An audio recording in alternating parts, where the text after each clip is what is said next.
Hello, people in Guitar Land. We're going to have a kind of a fun comparison today. This is three fairly different guitars, but I want you to listen to them. I want you to hear three different guitars to listen to what the strengths of each one of these are. Now, this is our main guitar for the day. This is a 19. This is. Sheesh. It's a D-35, and it is shear number 332. So that puts it early 1974, I think. 74 or 73, whatever, but 332. I got to do a hot rod overhaul on this D-35. I've worked on three guitars for the owner. This one's the third one. I know what he already has, and so we wanted to do something a little bit different for this one to make it kind of stand out from the bunch. So he got the tuners, he got the nut, he got Evo frets. None of that's exciting yet. We got a neck reset. That's not exciting. What the main difference on this D-35 from most of the D-35s I've done, it's got a Grenadillo bridge, and a lot of people don't like having different colored bridge than fingerboard. The fingerboard's ebony, so it's black. The Grenadillo bridge is sort of a really dark rosewood color, like that. But if you don't care about the cosmetics, a hot rosewood bridge can really bring out the trebles and make the bass crisper and punchier on the D-35. We were going to cut the sound hole open, but after I got done with all this, I thought, man, I don't know that we need to do this. You'll hear it in a minute. You'll see. The larger sound hole gives it more mids and trebles and throws the sound in a wider arc, which is a good thing because people off to the side can generally hear you. But as far as the trebles go on this guitar, I'm not sure I want to increase the trebles anymore. If I do, the customer is fairly local to me. He can come back in 6 months or whatever, and we can make a decision then, because I can easily do it now. It also has a Southeast Asian rosewood bridge plate, which is something I've been doing a lot more of, depending on what the customer wants out of a sound and what their other guitars are and that kind of thing. So, I could use maple, black locust, or I could use a hot rosewood. I used a hot rosewood on this, and it's much smaller, than the great big 70s one. This one is just right here on the edge. It's a small hot rosewood bird. All right, I'm going to play this guitar. Oh, it also has 2 1/4 inch spacing, which is something that I really like personally because it's roomier here. It feels more vintage to me. This particular guitar has got an outstanding neck, especially for a D-35. So many D-35s have got big, round, C-shaped necks, which are uncomfortable for me. This one has a typical, it's like a D-28 neck. It's a soft, rounded V, but the binding always makes these necks feel just a little wider. So this almost has like a 1 3/4 inch feel, more like a 23/32. It feels, I ought to put the calipers on it and see. It feels just a smidgen wider, which is something I really, really like. It is a super comfortable neck. And if you've watched any of my videos, you know I am so big on neck shapes. They mean so much to me as far as the interface with the guitar. This is an outstanding neck. I'm really impressed with this guitar. So we're going to play it. I also took the popsicle brace out. It's got my my trapezoid brace in there. So I'm going to play this guitar, and then I'm going to play the D41, the D28 1941 Authentic. And then I'm going to play a 73 D28 here that's been in a lot of my videos. I'm really impressed with that guitar too, and it also has a very comfortable neck. I want to put the 41 Authentic in the middle so that you can hear how good this guitar sounds compared to a 1941 Authentic. And then I'm going to put the 73 D28 after that so that you can kind of have the 41 as a standard for the two. So you're going to get the 35, you're going to get the 41 Authentic, and then you're going to get this D28, which has had about 6 months of seasoning on it, and the owner is going to pick it up here pretty soon. So I thought it'd be good to throw it in here one last time. So enough talk. Here we go. ABC comparison, and I'm not trying to show again which one is better. I've tried to push them all in slightly different directions. The 41 Authentic is stock, but it'll be a different direction than this guitar. So, here we go.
Okay, from listener standpoint, gosh, this guitar sounds really good to me.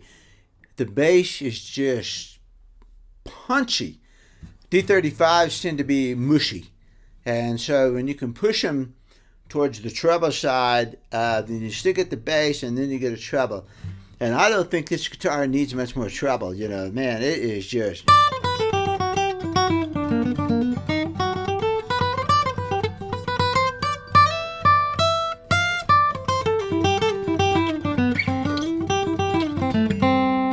Wow. I mean, to me sitting here playing it, that thing is just biting trebles.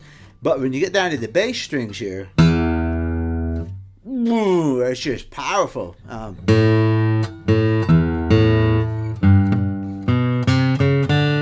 mean that, you know.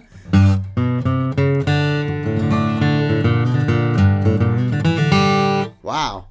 To me as a listener, that is just rumbling, man. It's just shaking. So I'm super happy with the way this guitar turned out. I'm getting to be a big fan of Grenadillo bridges. They seem to have a real clear tone to them, but the bass is rich and powerful. And again, I first ran across Grenadillo as a tone ring on a banjo. I had a Deering John Hartford model banjo, and it has a Grenadillo tone ring. I had no idea. I just was at Winfield, and you know, there's several companies there with their booths up. And I just went through and I played all the banjos. And when I hit that John Hartford, it was like, wow, this thing is really different. It's musical sounding, you know, for a banjo, you know. Didn't have that metallic ring to it, which, you know, a lot of banjo players like, but I'm not really a banjo player. I just thought that was the most musical banjo I had ever heard or played. And I've played some other ones since then. Who makes those really good tone rings? Anyway, I played one of his banjos and I thought this one's really good too. You know, I want the musicality of the banjo. But anyway, that John Hartford banjo, I bought it and I've sold it since then. But it really struck me. It stood out among all those other banjos as having some sort of really pleasant tone. I had a really good banjo player play it for me while I played guitar. And, you know, and I could hear it across from him. It just different musical tone. So then I started studying the Grenadillo rosewood here. And I use it on some bridges. It's really super good on D18 bridges too, because especially if you want a fuller, meatier, bassy sound out of it, with still clarity. It never gets muddy. It is a really good toned wood. So it's on this one. So this is a great D-35 in my opinion. And again, the neck.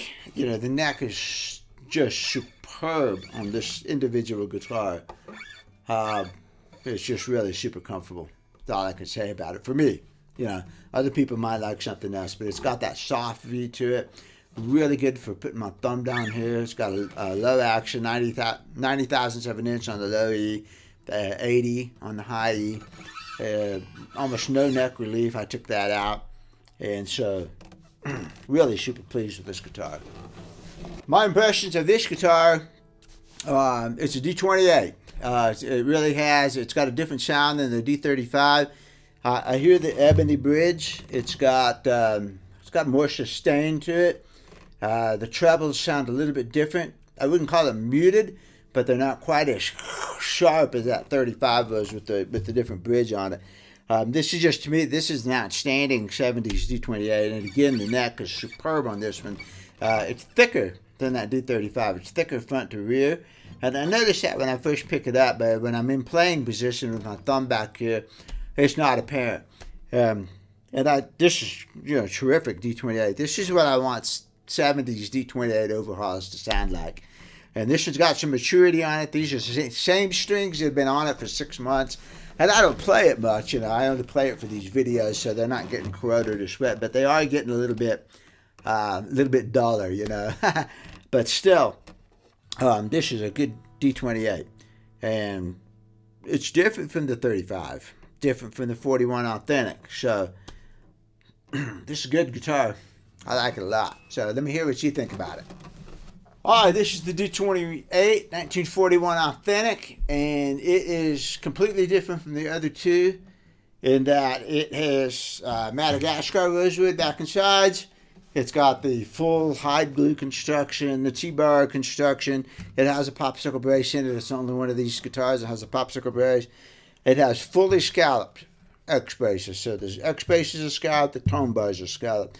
And that's the main thing that I hear in this guitar is the woofiness of it. When I first play it, it's mellower, and it doesn't quite have the bite and the snap, especially that the D-35 has. The 35 has just got a boom, a snap to it, and I'm not quite getting that out of this guitar. I wouldn't say it's bad or anything, but it definitely has a woofiness to it. When I hit a note, it's just not shooting out of the sound hole, you know.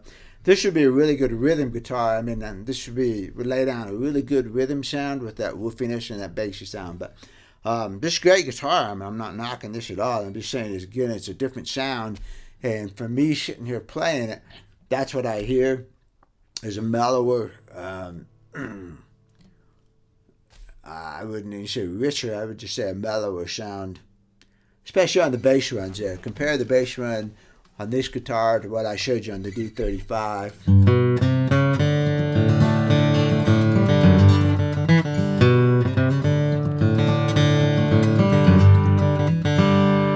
It doesn't quite punch out like the 35 did. You know, that's just the nature of the beast. The rhythm, the percussive strum is really good though, man. You know, it's got a really good strum to it. So, you know, anyway, those are three guitars and a lot of differences in sound there. So you can tell me what you think. You know, mostly I like to have my customers listen to these kind of things and they say, "Oh, I like that one." You know, I like the X. I like the sound. Fill in the blank. I like that sort of sound that you're getting out of that one. Or no, I like the sort of sound you're getting out of this. I want that sort of sound.